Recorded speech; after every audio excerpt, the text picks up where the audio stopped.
we have a religious caller who wants to talk about morals. So let's dive in and talk to Kathy in Pennsylvania. Kathy. Oh, taking a second. Hey, Kathy, you're live with Eric and Trae. What would you like to talk about? Hi, Eric. Hi, Trae. Hello. Yeah, hi. I've called before. I called a couple months ago. Nice to talk to you again. Hope everybody's well. Hey, absolutely. Got a new studio space. I'm not borrowing my roommates anymore. Now I've actually got my own thing. I'm still borrowing the microphone, but happy. Yeah. Mm-hmm. So what do you want to talk about? It's interesting. Well, I was watching the show. I wasn't going to call at all, but then he brought up the topics of hell and damnation, and that's a subject that's I think about too a lot because of some previous things that I've done with my life, such as having one of the hot button topics, of course, this being an election year, is abortion rights, and I've had an abortion, so that, of course, I worried about going to hell. Even though the Bible does not, if you're going to go by the, go believe the way Christians, there's nothing specifically prohibiting abortion in the Bible. But anyway, what the topic actually is moral relativism, and morality being relative to the situation at hand. I was going to want your opinion on that because I'm trying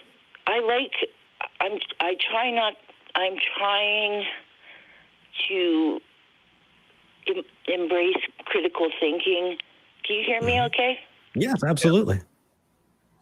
I'm sorry. I don't want to ramble. I want to be safe, precise, and pedantic. Embrace critical thinking and skepticism, and I think you do a very good job of, keeping people. I don't know how you keep a straight face sometimes either, because some of these people sound like they're crazy. But anyway, and I don't mean it in a bad way. Yeah. But anyway, I seriously don't. I really don't. It's just that some of the subjects that come up, like evolution, are insane. But at any rate, moral relativism. And my model that I go by is this will sound crazy, is when Truman had to drop the atomic bomb to end World War II because it achieved a greater good, even though many, many people, innocent people, died as a result. So that was a more, do you see where I'm going with the argument? I think I do, but I think I might be bringing older baggage to the call. And so my experience with moral relativism is, Eric, if you think this is wrong, and I don't think it's wrong, then it's just like your opinion, man. And so the Nazis, killed all the Jews because it was just like their opinion, and it's no better than yours because it's all relative. That's what I've usually come across. No, I don't see Nazis as there was absolute evil. Let's get into relativism just a little bit. You said that Truman signed off on dropping the bomb, and do you think that there's an absolute statement going on there, or do you think it's relative? Yeah, I want to know. What I'm trying to do is see if as for religions, beliefs, making pronouncements as opposed to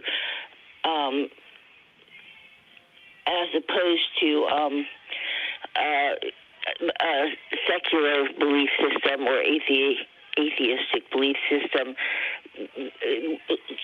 trying to take it more on a case-by-case basis and not judging people.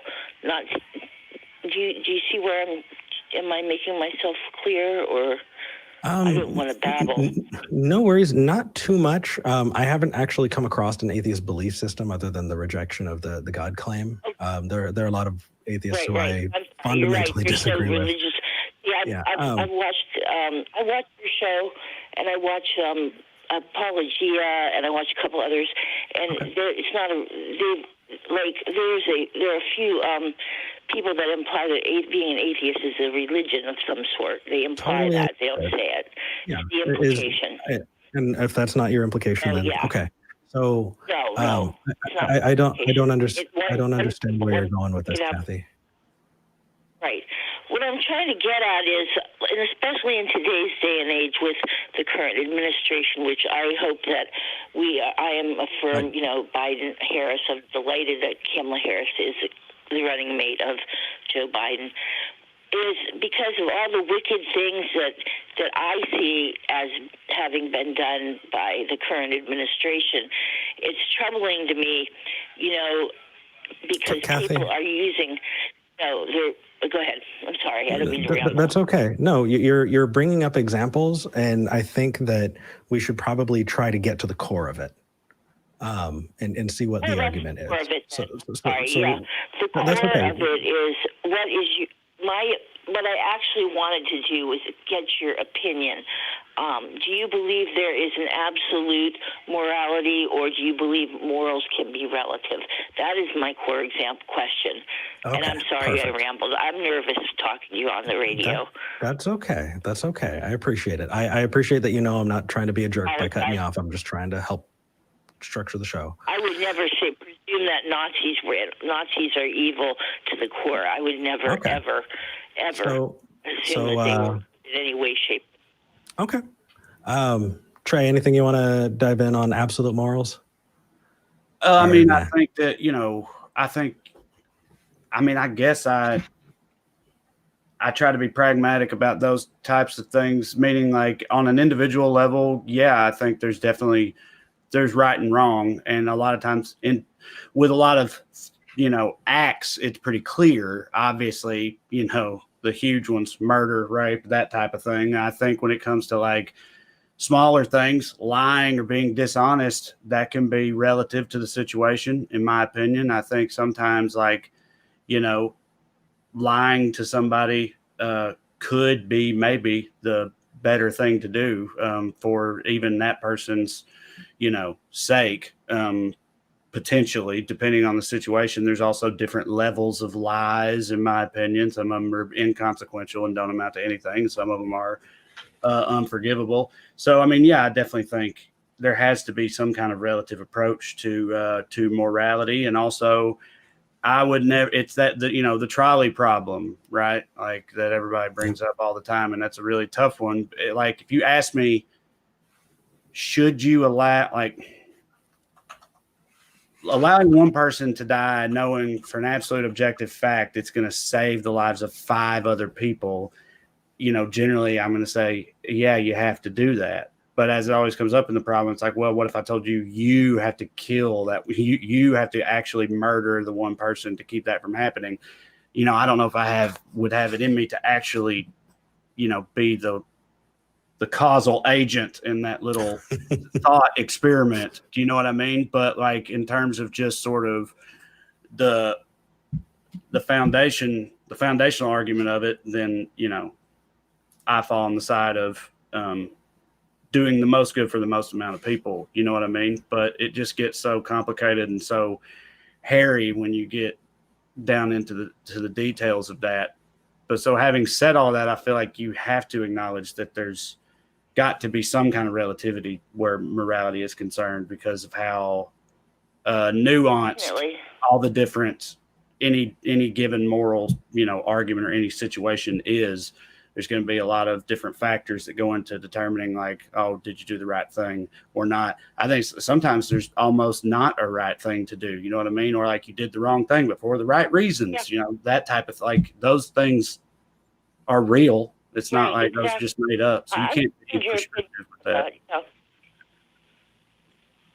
Yeah, I think that's right. And there you go. I mean, then you're going to have some people might answer, have a different answer for each situation, and that would be relative. Yeah.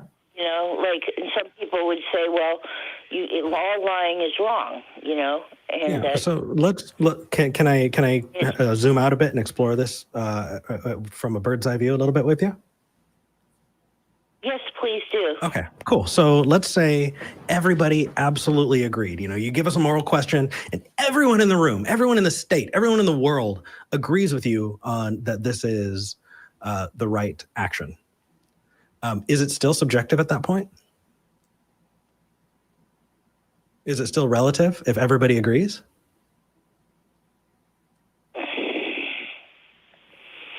and no. See, there's the rub. There's the rub. I think that there's this idea that morals exist in some extra plane outside of us that we're just kind of telepathically contacting, and that those morals are given to us by something other than humans, by a God, and that God is the lawgiver, and there are absolute morals. And Right. I think that's a hard one. Well, actually, I don't think that's a hard one at all, because then isn't that just God's opinion? And isn't that just relative from there? Right? It is, and that's hard. That's what's difficult about, well, let's. Well, this is an interesting show so far. It's been very good because with a lot of, I think we be about if find away from traditional religious belief systems is going to hell. That's what I was raised as an Episcopalian, and that was hammered. Obviously, it's hammered into you from day one. Kathy? Yes, I'm sorry. That's okay. We're getting a little off topic. It's because we don't have a whole lot of time. We can't follow on that train. I don't want to take you away from other callers. Mm-hmm. No, that's okay. Here's my challenge to you. If it's just God's opinion, then what if we remove that step entirely? What if it's just our opinion?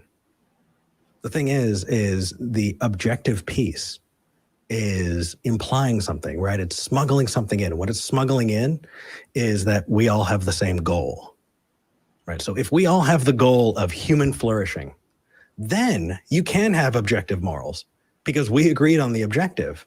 And so you can look at, Kathy standing outside of a house fire. What should Kathy do? There's only a limited number of things. You can't teleport to the other side of the planet. Like if we were to list out everything you could do, then what would cause the most human flourishing? That would be objectively the best thing.